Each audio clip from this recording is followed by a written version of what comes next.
Thanks for contacting me and having faith in me. Patients frequently मुझसे दो तरह के सवाल पूछते हैं। सवाल नंबर 1, क्या मैं दवाइयों से मुक्ति पा सकता हूँ? Can I B free of medication? Question number 2, can I get cure? क्या मैं ठीक हो सकता हूँ?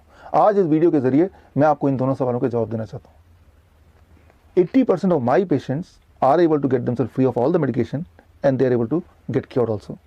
20% पेशेंट्स ऐसे होते हैं जो दवाइयों से लगभग 50-60% मुक्ति पा चुके होते हैं, रिडक्शन हो चुका होता है, एंड उनको रिलीफ लगभग 40-70% मिल जाता है। This I am talking about remaining 20% of the patients. पिछले मोर देन एक डेकेड से, for more than 1 decade I have been seeing patients and now it is as many as 25,000 patients.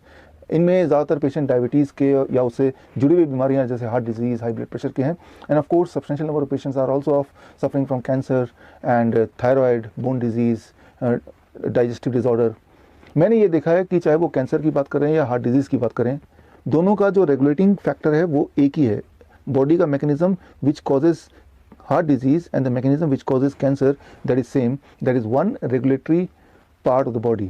वो regulator क्या है उसको समझने के लिए रियल लाइफ रेगुलेटर का एग्जांपल लेते हैं। अब ये आप देख रहे हैं, ये है रेगुलेटर जो बल्ब के इंटेंसिटी को रेगुलेट करता है, और अगर मुझे इसको बढ़ाना हो, ज़रूरत पे मैं इसको बढ़ा सकता हूँ। जब लाइट की ज़रूरत हो I can increase it. Regulator के माध्यम से अगर ज़रूरत पड़े तो इसको घटा भी सकता हूँ। जब मुझे लाइट की ज़रूरत नहीं है तो इस इंटेंसिटी को मैं धीरे धीरे घटा दूंगा। So this means through this regulator I can control the intensity of this light.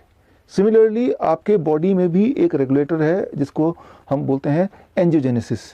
Angiogenesis science पे ही पिछली बार 2019 में नोबेल प्राइज़ विनिंग साइंस था, उस पर ही नोबेल प्राइज़ मिला था। सो एंजियोजेनेसिस क्या है ये समझने के लिए आपको सिर्फ इतना समझना होगा कि आपके बॉडी में लगभग 1 लाख किलोमीटर तक का ब्लड वेसल है। That is it includes arteries, veins, capillaries. इन सबको अगर एक के बाद एक जोड़ दें तो टोटल लेंथ हो जाएगा लगभग 1 लाख किलोमीटर। मतलब आपके बॉडी की अनगिनत सेल्स, अबाउट 40 ट्रिलियन सेल्स में हर सेल के करीब कोई ना कोई, उसके नज़दीक कोई ना कोई ब्लड वेसल है जिसका प्राइम फंक्शन है उस सेल को फूड पहुँचाना, ऑक्सीजन पहुँचाना, उस सेल को जिंदा रखना। कितना करीब? आपके हर सेल के नज़दीक, एज क्लोज एज आपके बालों की जो थिकनेस है उससे भी कम लेंथ डिस्टेंस पे कोई ना कोई ब्लड वेसल है। लेकिन यहाँ पे इंपॉर्टेंट बात है कि ईच ऑफ द सेल्स को कितना फूड, कितना ऑक्सीजन की सप्लाई होनी चाहिए, ये बड़ा इंपॉर्टेंट है। इस रेगुलेटरी मेथड को बोलते हैं, बॉडी के मैकेनिज्म को बोलते हैं एंजियोजेनेसिस। क्योंकि ग्रुप ऑफ सेल्स हैं, उनको जितना फूड एंड ऑक्सीजन चाहिए उससे ज़्यादा अगर सप्लाई हो जाए, दे विल बिकम ट्यूमरस। उनका ग्रोथ बढ़ने लगेगा, वो ट्यूमर बन जाएगा, कैंसर बन जाएगा। At the same time group of cells से हार्ट के सेल्स हैं, उनको जितनी फूड एंड ऑक्सीजन की सप्लाई चाहिए उससे अगर कम मिले तो it will become heart disease, it will become heart attack. In case of brain it can become brain stroke.